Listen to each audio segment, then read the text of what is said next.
Have you ever wondered why the tradition of wearing a headscarf, or hijab, is so prevalent in certain cultures, despite it not being explicitly required in religious texts such as the Torah, Psalms, Gospel, or even the Quran? It's a fascinating question that requires us to delve deep into the annals of history and religious interpretation. First, let's address the notion that the hijab is merely a tradition. It's true that in the Bible, there's no explicit commandment requiring women to wear a headscarf. This practice seems to have originated as a protective measure against the harsh desert conditions of the Arabian Peninsula. It's also worth noting that many prominent religious scholars and Arab royalty have daughters who do not wear the hijab, suggesting that it's not universally deemed a religious obligation.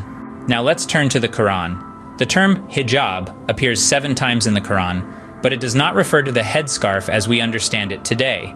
Instead, it's used in various contexts, such as a barrier or a veil. For instance, the term hijabun signifies a barrier between heaven and hell.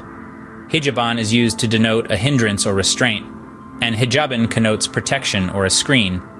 It's also used to signify nighttime or something that obscures the sun, a religious divide, or even a barrier behind which one can hear the word of God but cannot see him, as was the case with Prophet Moses.